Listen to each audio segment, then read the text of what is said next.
sekalian karena Allah, kita lanjutkan kajian. Belum pernah lagi kajian ya. Hari ini karena baru pertama kali kita ketemu, maka hari ini kita bahas yang gampang-gampang aja. Nggak usah susah-susah, yang gampang-gampang aja. Hari ini kita membahas terkait dengan bab bagaimana caranya agar hati kita menjadi hati yang tenang. Oke? Pengen hati tenang? Pengenlah, ini wajah-wajah galau semuanya. Jadi saya sering bilang kepada jemaah bahwa berkah itu dicari. Berkah, barokah, ketenangan itu enggak sama dengan kebahagiaan. Kalau kebahagiaan bisa dikejar dengan dunia, tapi kalau ketenangan tidak bisa hanya dengan dunia saja. Saya ambil sebuah contoh. Misalnya ibu-ibu yang saya sayangi karena Allah suntuk di rumah, lalu ibu-ibu ada uang, ibu-ibu pergi jalan ke Jakarta, ke Jogja, jalan-jalan ke pantai, ke Ulu Kasok, ke Sungai Hijau. Ya kan? Ibu ada uang, ibu suntuk di rumah, lalu ibu pergi jalan-jalan. Bahagia enggak? Bahagia dong. Berfoto, pakai kacamata hitam, taruh kacamatanya di sini, ambui seketek, ya kan? Kaki langsung terbang, senang berfoto, bahagia ibu-ibu. Ibu ada uang, pergi jalan-jalan, bisa bahagia. Tapi setelah ibu jalan-jalan 3 hari, 4 hari, 5 hari, nyampe di rumah piring berserak-serak. Ibu menjadi tak tenang lagi. Apa yang saya maksud? Bahagia bisa dibeli, tapi ketenangan tak bisa dibeli. Orang yang tenang sudah pasti bahagia. Orang yang bahagia belum tentu tenang. Kalau ibu sering melihat orang jalan-jalan ke luar negeri, atau kita mungkin jalan-jalan, dikit-dikit kita happy-happy dan lain-lain gitu ya, itu apakah dia bahagia? Ya, dia bahagia, kita pengen seperti dia. Tapi apakah hidupnya tenang? Belum tentu, karena ketenangan hanya dia dan Allah yang tahu. Kalau bahagia bisa dicari, Bu. Tinggal ibu pergi makan-makan, ibu suntuk ada uang banyak, bisa bahagia. Pergi kemana-mana, jalan-jalan, makan-makan, bisa cari apa yang ibu suka, beli tas yang ibu suka, beli handphone yang ibu suka, beli baju yang ibu suka, bahagia. Tapi belum tentu mendatangkan ketenangan. Maka apa beda kebahagiaan dengan ketenangan? Kebahagiaan itu adalah apa yang bisa kita ciptakan, ketenangan itu apa yang bisa kita usahakan. Bahagia bisa kita ciptakan. Ada uang, lakukan sesuatu, kita bahagia. Ketemu cucu, kita bahagia. Tapi kalau ketenangan gak bisa diciptakan begitu saja. Ketenangan harus diusahakan. Tenang itu adalah berkah. Orang yang hidupnya berkah, maka hatinya tenang. Kalau dia tenang, dalam kondisi apapun dia tenang. Apakah ada orang yang sendiri, tanda dia merasa kesepian? Belum tentu. Kalau ada ketenangan dalam hatinya. Apakah orang ramai-ramai adalah petanda hidupnya tenang? Belum tentu. Kadang orang yang hidup ramai tapi merasa ada yang kurang dalam hatinya. Jadi ketenangan itu apa bedanya dengan kebahagiaan? Kalau ketenangan itu adalah dia berasal dari dalam hati. Apapun kondisi kita, kita tenang. Saat sendiri kita tenang, saat bersama kita tenang, saat nggak bisa jalan-jalan kita tenang. Karena kita cukup bahagia dengan diri kita sendiri. Itulah ketenangan. Bahasa lainnya adalah keberkahan. Dan berkah ini diusahakan. Coba sebut semua. Diusahakan. Berkah itu diusahakan. Maka siang ini 30 menit ke depan kita akan belajar bagaimana kita mengusahakan sebuah keberkahan atau ketenangan. Sering Ustadz ceramah tentang ini, tetapi jarang yang menyampaikan contohnya, sehingga bingung cara mengamalkannya. Maka hari ini saya akan sampaikan contoh dalam kehidupan kita sehari-hari, bagaimana cara memperoleh ketenangan. Kita mulai? Nah, setelah ini diamalkan ya. Oke, diingat-ingat, jangan nyampe rumah nanti apa ceramah ustazah TikTok tadi mah. Ndak aja ledo, yang penting ancak orangnya. Itu aja nanti kan susah gitu kan. Diingat kajiannya, ya nggak ingat orangnya aja, oke? Narsis sekali ustazahnya, agak lain memang. Nah, ibu-ibu yang saya sayangi karena Allah, bagaimana cara mendapatkan ketenangan? Sering disampaikan ustaz-ustaz, cuman jarang dicontohkan. Saya akan contohkan hari ini. Yang pertama, cara mencapai ketenangan batin adalah syukur. Sering dengar? Syukur. Tapi masalahnya kayak gimana cara bersyukur? Sering kita dengar ustaz-ustaz ceramah, bersyukur, bersyukur, bersyukur, bersyukur. Masalahnya kayak mana cara bersyukur itu? Memang ada dalil, la in syakartum la azidannakum wa la in kafartum inna azabi lasyadid. Kalau kalian bersyukur Allah akan tambah nikmat, kalau kalian tak syukur maka azab akan pedih. Apa itu syukur? Bagaimana caranya? Jadi begini Bu, pernah kan dengar kata-kata syukur kan? Syukur itu adalah kemampuan kita. Ini saya sederhanakan bahasanya biar cocok dengan wajah-wajah yang ada di depan saya ini ya. Tinggi-tinggi kali tak pula paham nanti kan. Syukur itu adalah bagaimana kita bisa merasakan apa yang sedang kita ada dan tak bertanya apa yang tadi ada. Saya ulang ya. Syukur itu adalah mampu menikmati atau merasakan apa yang ada dan kemudian tidak menanyakan apa yang tidak ada. Terakhir yang ketiga, syukur itu adalah bisa merasakan dan menikmati apa yang ada dan tak bertanya apa yang tidak ada. Bisa ceramah di mana-mana tentang syukur. Cobalah, banyak kita yang nggak bersyukur dalam kehidupan sehari-hari. Contoh yang sering saya contohkan yang sehari-hari aja lah. Berapa banyak baju di dalam lemari ibu? Banyak. Yang dipakai kok yang itu aja? Iya Zah, betul Zah, enggak ya. Jadi gini Bu, kita kan yang beli baju siapa? Kita. Belinya pakai uang? Kita. Yang milih? Kita. Bisa tuh ya manusia, kalau dia milih baju dia bilang, ndak cantik doh, ditaruhnya lagi. Diambilnya lagi baju lain, baju ini ndak cantik doh, ditaruhnya lagi. Diambilnya baju lain lagi, yang ini ndak mantap doh, ditaruhnya lagi. Padahal bajunya itu bagus, tapi dia tidak bisa merasakan betapa indahnya baju yang dia pakai. Padahal tadi yang beli dia, yang pakai uang dia, yang milih dia, tapi dia tidak merasakan indahnya baju itu. Pas dia pakai baju yang ini, tidak lama ketiaknya dong, taruh lagi. Dia pakai enak-enak pinggulnya dong, dia taruh lagi. Ujung-ujungnya apa? Dia sering ngomong kayak gini, aku mau pergi pengajian baju tidak ada dong. Padahal dibuka betul bajunya itu meruntuh lemarinya.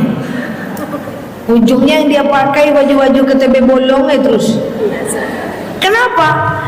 Karena ini secara nggak langsung Allah Subhanahu wa Ta'ala menunjukkan kepada kita, syukur itu kita punya banyak Bu, tapi kita tidak mampu menikmati Bu apa yang ada. Mana enak hidup kayak gitu Bu? Pernah ngalamin ini? Nah, syukur itu bisa dilihat dari kata-kata kau Bu. Dari kata-kata bisa. Saya sering jelaskan begini. Misalnya kita mau makan bakso nih. Kalau ada kerupuk baru mantap Pak. Kerupuknya nggak ada. Yang nggak ada dia sebut. Yang depan mata tidak bisa dia nikmati.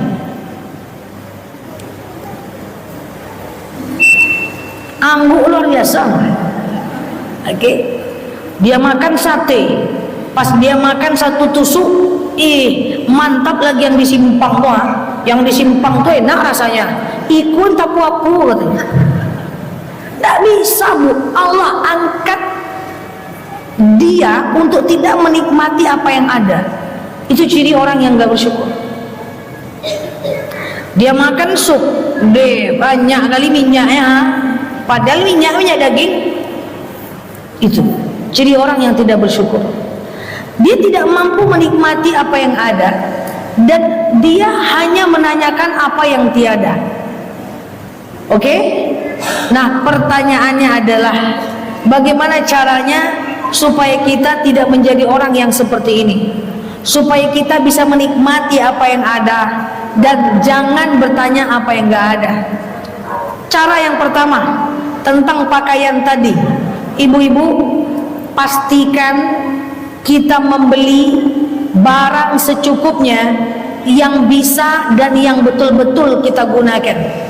Kalau ibu ragu, lebih baik jangan ibu beli, atau kalau udah terbeli ibu kasih orang, karena baju yang banyak nggak kita pakai termasuk mubazir dan akan dihisab di yaumil akhir. Jadi kalau ibu beli baju itu ibu tengok, baju ini cantik enggak ya, cantik enggak ya, cantik enggak ya. Kalau ibu ragu, lebih bagus jangan ibu beli, karena biasanya barang yang dibeli dalam keraguan maka tidak akan digunakan, karena yang ada adalah syahwat. Tapi kalau kita bergerak dalam kebutuhan, wah ini cantik, ini aku suka nih, belilah, maka insya Allah akan kita pakai. Baju-baju yang lama saya umumkan, ibu-ibu kasih orang, biar ibu bisa menjadi, kita bisa menjadi orang yang lebih bersyukur. Insya Allah kita bisa nikmati apa yang kita punya. Kalau kita pakai baju ini enak, kita pakai tas ini nyaman, kita makan di mana saja terasa nikmat, itu adalah ciri orang yang bersyukur. Nah, ibu-ibu yang saya sayangi karena Allah, orang yang tenang hidupnya adalah orang yang bersyukur. Insya Allah dengan dia bersyukur, Allah akan tambahkan nikmat untuknya. Di sini ada yang jualan? Ada yang kerjanya jualan? Oh banyak ya. Jualan itu mengajarkan kita, mengajarkan ibu-ibu semua tentang arti syukur dong. Misalnya kalau hari ini untungnya cuma 20.000, ibu bilang apa? Entah iyo tenda. Biasa. Kalau hari ini cuman terjual 20.000, ibu bilang alhamdulillah, masih ada untung walaupun dikit, gitu kan? Besok terjual banyak, woi alhamdulillah, bisa menutupi kemarin yang kurang untung. Besoknya lagi nggak ada berjual beli, nggak ada, untung cuma 5.000 perak, alhamdulillah, kemarin kan udah besar untungnya. Kalau kayak gitu cara ibu berkata dalam jualan, saya yakin jualannya laris, insya Allah.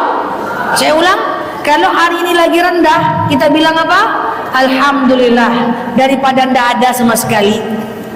Kan gitu kan? Besok ternyata naik penjualannya, alhamdulillah, lebih naik daripada yang kemarin. Oke? Besoknya ternyata lebih turun lagi, alhamdulillah, kemarin kan udah naik dah. Gitu. Le paham gak? Kalau enggak 20.000, 20.000 nya besok banyak bang untungnya. Alhamdulillah, coba kalau dari Patang Mediko, coba kalau dari kemarin kayak gini, besoknya lebih rendah lagi. Ternyata enggak tiap hari untung nih dong. Kita gelisah. Maka itulah sebab hidup kita tuh gini-gini aja. Tapi kalau kita bisa menikmati apa yang ada, apa yang sedikit kita syukuri, maka insya Allah kita akan dinaikkan derajatnya, akan dilariskan jualannya. Makanya kalau ada yang nanya, Ustazah gimana agar jualan laris? Caranya adalah syukur. Tunggu aja nikmat. Insya Allah lebih banyak lagi kalau kita mampu menikmati apa yang ada. Insya Allah. Yang kedua, pengen hati tenang. Yang kedua, cara agar hati tenang adalah jangan membandingkan nasib kita dan takdir kita dengan orang lain. Kenapa kita ini banyak tidak tenang? Karena kita itu suka membandingkan nasib kita dengan nasib orang lain. Ya Allah, tengok tetangga saya, ya Allah, suaminya ganteng, anaknya baik, mertuanya baik, orang kaya, ya Allah. Tengok aku, ya Allah, anak melawan, mertua bikin sakit hati, tetangga entah apa modelnya, suami tidak berubah-ubah dari dulu loh. Terbandingkan nasib kita dengan nasib orang lain. Kita tidak bisa bandingkan nasib kita dengan nasib orang lain. Kenapa? Karena kualitas iman berbeda, enggak mungkin cobaan sama. Maka ibu-ibu yang saya sayangi karena Allah, saya himbau, berhenti kita membandingkan nasib kita dengan nasib orang lain. Kenapa? Karena setiap orang punya kualitas iman yang berbeda, enggak mungkin cobaan sama. Paham? Contoh, ada yang suaminya maksiat, ada yang suaminya tak sholat, istrinya taat? Ada? Istrinya rajin ke masjid, rajin ibadah, rajin sholat, rajin pengajian, rajin baca Quran.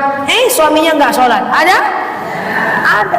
Ada yang suaminya rajin SKM, suaminya rajin baca Quran, suaminya rajin sholat, suaminya rajin ibadah.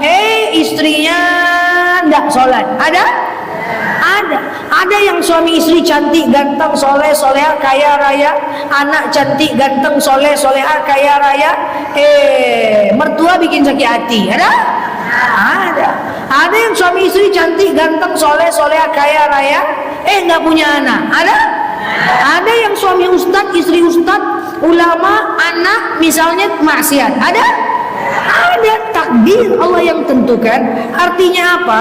Jangan bandingkan nasib kita dengan nasib orang lain, karena kualitas iman berbeda, nggak mungkin cobaan sama. Jadi jangan ibu suka banding-bandingkan dengan tetangga. Kok kayaknya dia bahagia ya, kok kayaknya dia bahagia ya. Kan seperti kajian kita yang pertama tadi. Apa isi kaji kita? Orang yang berbahagia di depan belum tentu kebahagiaan sejati. Kalau kita tengok dia berfoto-foto, belum tentu bu, belum tentu. Jangan-jangan dia menyimpan luka yang dalam di hatinya dan dia ingin menutupinya dengan menampakkan kebahagiaannya. Dan belum tentu orang yang diam-diam itu tak bahagia, tak tenang. Bisa jadi dalam dia tenang, dia menampakkan bisa jadi dalam dia diam, dia mendapatkan kebahagiaan. Karena kenapa? Karena memang tenang itu adanya dari dalam. Maka saya himbau ibu-ibu semuanya, berhenti kita membandingkan nasib kita dengan nasib orang lain. Jangan, karena kualitas iman berbeda, nggak mungkin cobaan sama. Itulah yang saya maksud, terima takdir kita dan berusaha keluar dari itu semuanya. Insya Allah hati kita akan tenang. Oke, nomor 1 apa tadi? Syukur. Nomor 2, jangan bandingkan nasib kita dengan nasib orang lain. Yang ketiga, ibu-ibu yang saya sayangi karena Allah, agar kita punya hati yang tenang, hati yang berkah, jiwa yang tenang, maka saya sarankan kepada ibu-ibu semuanya tentang pahami konsep ujian. Konsep apa? Ujian. Ibu-ibu yang saya sayangi karena Allah, kalau yang sudah lama mendengarkan ceramah saya pasti paham. Orang yang ngerti dengan konsep ujian, saya pastikan hidupnya lebih tenang. Karena kenapa? Dia bisa membaca soal ujiannya, sehingga dia bisa menjawabnya. Begini bu, ibu dulu dengan bapak kan suka saling menguji-nguji kan? Kok senyum ibu? Misalnya nih seorang suami sayang sama istrinya, ya, dijemput, antar jemput, sekali-sekali mau ditengok nih istri saya ini pemarah enggak ya, sekali-kali diterlambatkannya jemput sikit. Kalau ibu mengamuk berarti ibu nggak lulus ujian. Dek, maaf ya dek, abang telat. Nggak apa-apa kok bang, aku menunggu dengan gigi yang rapat bang. Berarti lulus ujian. Ibu juga kadang-kadang suka nguji-nguji suami. Setidaknya dulu, coba kau diginikan dia marah enggak ya? Kau diginikan dia marah enggak ya? Apa tujuannya? Untuk melatih kesetiaan. Ujian tujuannya untuk melatih kesetiaan. Itu sama dengan ujian-ujian yang lain. Contoh, ibu coba jawab, di sini kampus UIN dekat ya. Anak kuliah itu kan 1 semester, betul? Katakan ada seorang mahasiswa dari semester 1 sampai semester 2 dia rajin kuliah, tugas dikumpulkan, lalu kemudian dia itu rajin jawab pertanyaan dosen, duduk paling depan, makalah dikumpulkan, ujian tengah semester dikerjakan. Rupanya waktu ujian akhir semester sakit mah dia, lalu dia tidak bisa masuk ujian, nggak bisa hadir ujian, dia nggak ikut ujian. Kira-kira naik kelas nggak? Naik kelas nggak? Nggak bisa naik kelas. Sepintar apapun dia, sehebat apapun dia nggak ikut ujian 45 menit, maka tidak bisa dia naik kelas. Itulah hidup ini. Ibu mau beriman apa? segimana ibadahnya, sehebat apapun taatnya, sebanyak apapun sodakohnya, kalau nggak diuji maka tidak akan naik kelas. Saya akan jelaskan konsep ujian. Saya sering kali dengar orang-orang ngomong kayak gini, "Ustazah, saya pengen hijrah Ustazah, tapi kok semakin saya hijrah semakin saya banyak ujian ya." Pernah dengar gitu? Semakin saya dekat dengan Allah, semakin saya rajin sholat, kok semakin saya ini banyak cobaan ya. Ibu jangan lagi pernah ngomong kayak gitu, Bu. Itu sama dengan ibu ngomong dengan suami ibu, "Bang, semakin dengan abang kok makin pusing hidupku ya bang." Mirip, Bu, kata-katanya, Bu. Kayak gitulah, Bu. Ibu dekat dengan seorang teman, bray, besti, makin dekat dengan kau makin pusing palaku. Mirip kayak gitu, Bu. Maka nggak ada jauh-jauh beda ibu ngomong dengan Allah. Yang udah pernah ngomong kayak gitu istighfarlah dari wajahnya sering. Yang udah pernah ngomong kayak gitu istighfarlah dari wajahnya sering ngomong gitu ya. Enggak.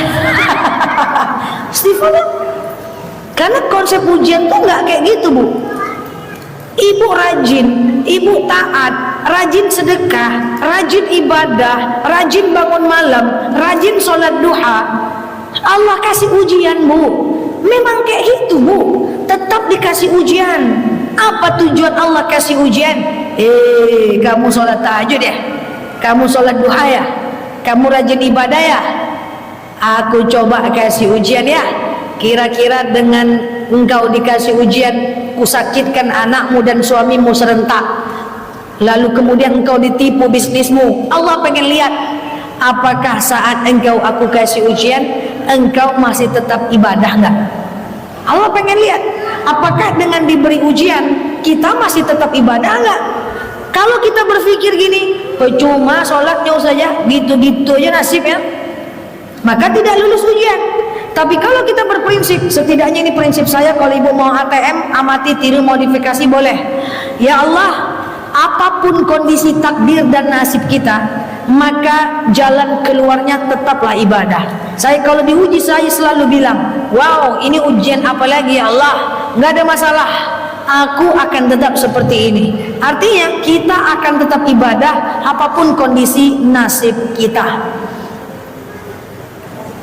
Pahami maksudnya ini? Jadi intinya adalah tetaplah ibadah supaya hati kita tenang. Masalah itu akan keluar dengan sendirinya. Jangan punya pikiran lebih banyak ibadah, lebih dekat dengan Allah, lebih banyak masalah. Jangan, masalah itu cuma sementara saja. Allah ingin melihat apakah kita tetap ibadah atau berhenti dalam ibadah. Ustazah, ya, kata ustazah kalau kita sedekah maka insya Allah akan berikan pahala dan Allah ganti dengan yang berkali-kali lipat. Dalam dalil dikatakan, masalul ladzina yunfiquna amwalahum fi sabilillahi kamathali habbatin ambatat sab'a sanabila fi kulli sumbulatin mi'atu habbah.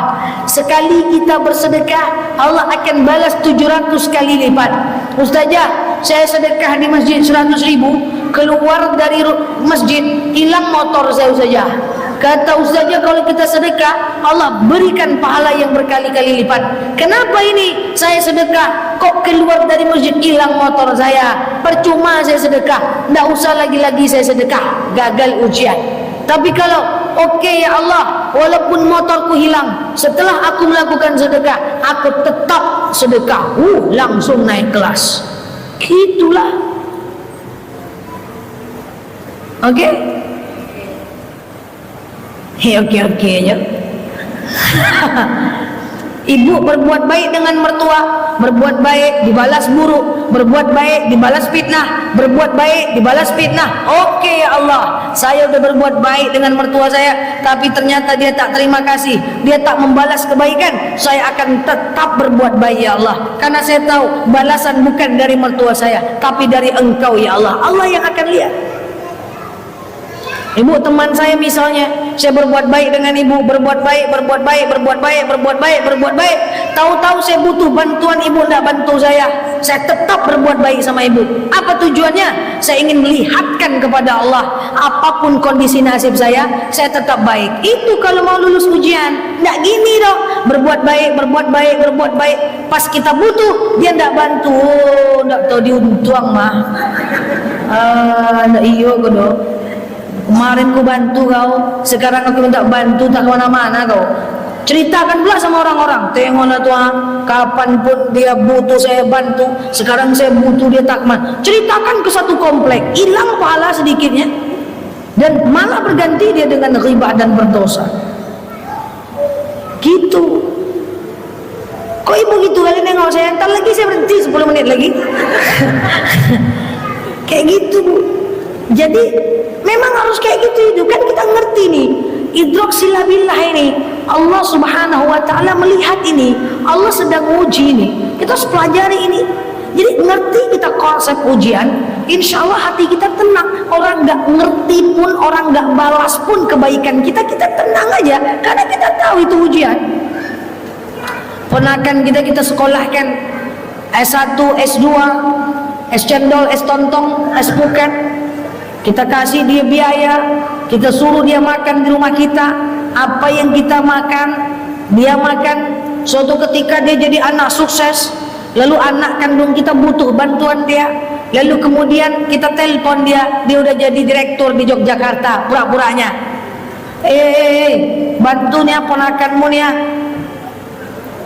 bantu carikan di Jogja itu kampus yang agak bagus sedikit. Dia aku sibuk teh.